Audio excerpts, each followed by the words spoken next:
هي البنت ملهاش حق زي ولا الراجل. هو بس التوبة بتبقى للرجالة بس ان يغلط ويمشي مع حريم ويضحك عليها ويحسسها ان هي كل حاجة، واول ما يوصل للحاجة اللي هو بيجري وراها واللي الشيطان مساعده عليها يعمل كده بنات الناس؟ ولا حتى ما راجعتش نفسك هي بعد ما تتطلق؟ طب ما تكلم صاحبك بقى اللي كان بيتباهى ان هو بيقول لكم على علامات في جسمها ان يبقى راجل ويصلح الغلط اللي عمله. ازيكم؟ مشكلتي ان واحد صاحبي اتجوز واحدة انا عارفها. المهم انا مسافر في بلد، واول ما شفت الصور بتاعتهم على الفيسبوك زي اي حد عادي باركت له واتصلت بيه تليفونيا وقلت له الف مبروك. المشكله ان انا عارف البنت دي كويس جدا. البنت دي من بلد جنبنا كنا بنروحها لواحد صاحبنا ده. لما كنا بنروح له كان يقعد يقول لنا على شويه تفاصيل في علاقته مع واحده. الواحده دي بقى هي نفس البنت اللي اتجوزها صاحبي ده.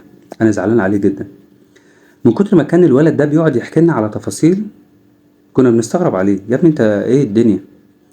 كان يقول لنا عادي بقى زي اي شباب بقى بيخرجوا مع بعض يقعدوا يقولوا لكل واحد البنت اللي ماشيه معاه، لدرجه ان قعد يقول لنا ان في علامات في جسمها وكان بيقول لنا عليها.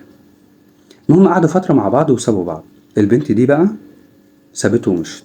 المهم اكتشفت بقى في صور الفرح اللي شفتها على الفيسبوك ان البنت دي هي نفس البنت اللي كان ماشي معاها صاحبي اللي في البلد اللي جنبي. انا مش عارف اتصرف ازاي، وكنت شغال افكر طب اقول له او ما اقولوش، طب اعمل ايه في اللي انا فيه ده. انا خايف على صاحبي قوي لان هو طيب ومحترم، واكيد هي فهمته ان هي شريفة وعفيفة ان مفيش حد لمسها. المهم الموضوع ده حصل واتجوزوا كان تقريبا بعد العيد. فكرت ان انا لازم اجيب موبايل فيه خط من البلد اللي انا فيها وابعت له على الواتس كل تفاصيل عن البنت دي، حتى العلامات اللي في جسمها واسم الولد اللي كان ماشي معاها في البلد التانية. فقلت لازم اجيب خط تاني عشان خاطر ما يعرفش ان انا مين. المهم بعت له وقفلت تاني التليفون. من يومين بالظبط كده وانا بتطقص وبسأل عليه عرفت ان هو طلق. بس مش عارف هل بقى لما طلق من اللي انا بعتهوله على الواتس ولا هو طلق على حاجة تانية. انا الصراحة مش عارف اسأله وفي نفس الوقت خايف لا يشك فيا. فانا مش عارف، ابتديت احس ان انا ندمان من اللي انا عملته ده، وفي نفس الوقت انا حاسس ان انا صح. يعني انا فدته عشان ما كانش يضحك عليه لان هو طيب وغلبان جدا. فمش عارف والله اللي انا فيه ده المفروض انا غلطان ولا صح، ولا المفروض كنت اعمل ايه. فانا بعت لحضرتك على لينك الصراحة ده عشان حضرتك تفيدني وتقول لي انا صح ولا لا، وبرضو الناس اللي عندك تقول لي اللي انا فيه ده صح ولا غلط. خليني في البداية افكر حضرتك لو حضرتك بتتفرج عليا من الفيسبوك ومتابعني ما تنساش تقول رأيك في المشكلة ديت، وما تنساش تعمل لايك وشير. اما لو حضرتك بتتفرج عليا من اليوتيوب فما تنساش تشترك في القناة وتفعل زر الجرس. خلينا في البداية نصلي على النبي صلى الله عليه وسلم. يعني انا المشاكل اللي بتبقى زي دي الصراحة يعني والله بتصعب عليا ناس كتير جدا يعني، وفي الاخر بتبقى الاهل هي اللي بتشيل كل اللي بيحصل ده.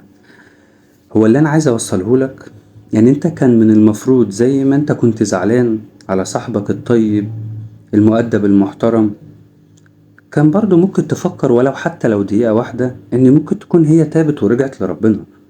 ولا هي بس التوبة بتبقى للراجل والبنت او الست لأ؟ يعني لازم تكون منبوذة كده في الدنيا ان دي البنت الكذا.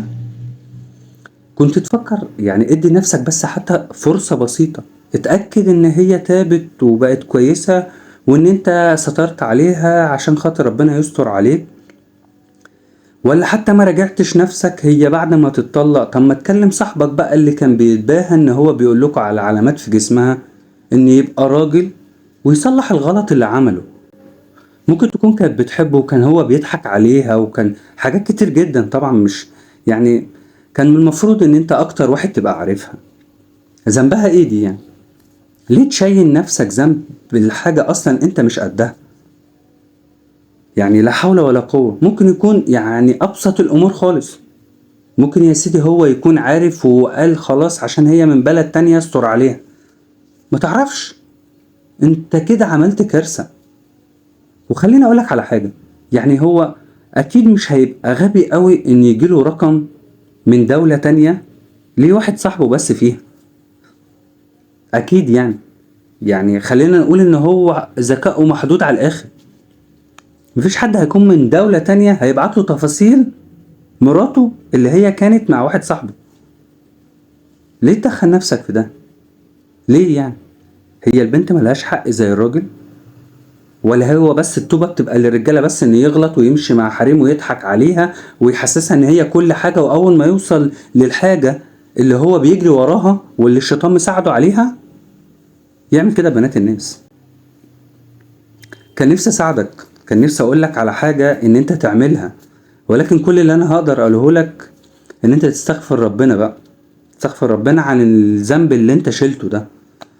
اتمنى ان ما يكونش سبب الطلاق من اللي انت بعته، يعني اتمنى، بس يعني الله اعلى واعلم. اكيد الناس هتقول رأيها في الكومنتات وانا برد على كل الكومنت بتاع الناس.